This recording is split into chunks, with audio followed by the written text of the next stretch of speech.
4 astonishing facts about current employment that prove the economy is no longer in crisis and ultimately not in desperate need of another 1.9 trillion in economic stimulus. Fact 1. When measuring the economy across the last 70 years to World War II, this is the fastest jobs recovery in history. In response to the government-led shutdowns of March and April, the U.S. lost more than 22 million jobs in less than 2 months. The unemployment rate soared to 14.7%, reaching the highest unemployment rate recorded in history since the World War II era. As the economy reopened from the initial shutdowns, the U.S. witnessed the fastest rate of jobs recovery in its history. Over the next 7 months, 12.3 million jobs returned, clearly the fastest pace of jobs recovery the U.S. has ever experienced. Over that time, the unemployment rate fell 8 percentage points, from 14.7 to less than 6.3. Again, an unprecedented, accelerated decline over such a short time frame. Fact 2. Compared to past recessions, this jobs recovery is far ahead of others. From the start of the recession in March, the unemployment rate suffered a shocking increase, but then declined for the last half of the year, finishing at 6.3% based on January's numbers. When comparing past recessions and recoveries, this current recovery has drastically outperformed 4 of the last 6 recession recovery periods. In 4 of those situations, it took 3 to 6 years from the recession start date to have unemployment rise, then improve again to reach 6.3. This current recovery has achieved this accomplishment in just 11 months. Disturbingly, today's unemployment situation, with the unemployment rate at 6.3, is being used as justification for passing a third round of massive debt spending. This is in strong contrast to how policy was handled during the last 2 economic recoveries that saw the same phenomenon. After the 2008 recession, it took 6 years for unemployment to rise and then drop again to 6.3, finally reaching that level in June of 2014. At the time, it served as evidence for economic health. The Fed was tapering its quantitative easing program, and later in 2014, the Fed ceased quantitative easing altogether. After the 1990 recession, it took 3 years for the unemployment rate to increase and then yet decline again, and finally reach 6.3%, finally reaching the number in May of 1994. The Fed began an interest rate tightening cycle shortly thereafter, raising rates 6 times in 1994. The evidence is clear. In each of the last 2 recoveries that saw unemployment skyrocket and then begin falling back towards 6.3%, the Fed used it as evidence of an economy returning to health. Definitely not an economy that was in desperate need for further stimulus. Fact 3. Contrary to the belief that devastating job losses have been widely suffered across the whole economy, in reality, job losses have been disproportionately felt by the leisure and hospitality industry.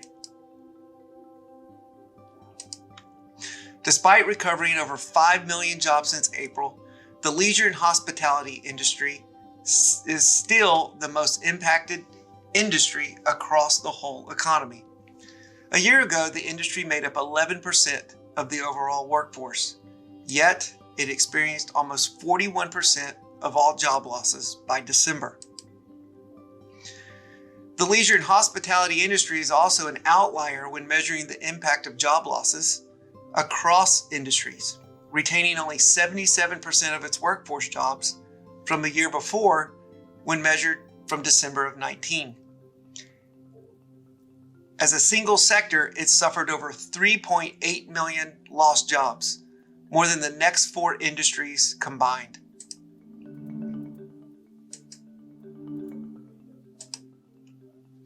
Because of this fact, it means the leisure and hospitality industry also holds the key to a resurgent comeback in jobs for 2021.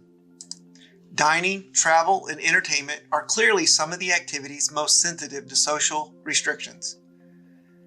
As herd immunity approaches, restrictions will certainly be lifted, and pent-up demand for restaurants and entertainment will lead a robust lift in new jobs.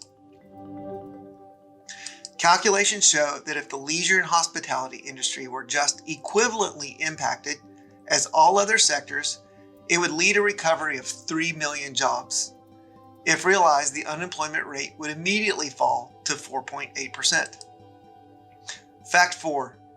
In spite of an increase in social restrictions and lockdowns associated with the winter surge, private industry still reported strong job momentum.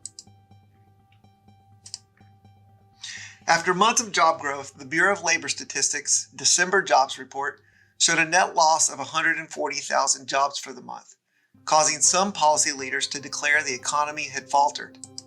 In truth, the underlying data showed the net loss was due to the decline of jobs in leisure and hospitality workers by 498,000 workers, caused by the social distancing lockdowns. This was a complete reversal of the trend that showed leisure and hospitality workers gaining 4.9 million jobs in the previous 7 months. While minor job losses were experienced in government and education sectors, the remaining private sector industries had actually gained an astonishing 457,000 jobs, even in the face of escalating winter restrictions. This forward jobs momentum can also be seen in the S&P 500 Link-Up Jobs Index, measuring the rate of open jobs posted by companies in the S&P 500. As of mid-January, even with social restrictions, the index showed an 11% rate of growth in jobs posted by S&P 500 companies.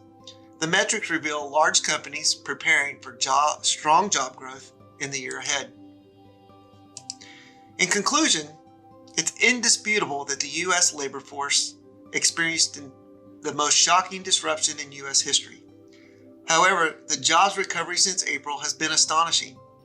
Clearly, the current state of employment describes an economy that is no longer in crisis, with strong trends toward further job growth in 2021. At similar levels in the past, policy leaders treated 6.3 unemployment as evidence of health and either ended easing programs or began tightening programs. Finally, with restrictions easing on hotels, restaurants, and entertainment in the coming months, the economy will see a new surge in employment in 2021 that will fuel resurgent growth, even if the government does not pass any new debt-based stimulus from here.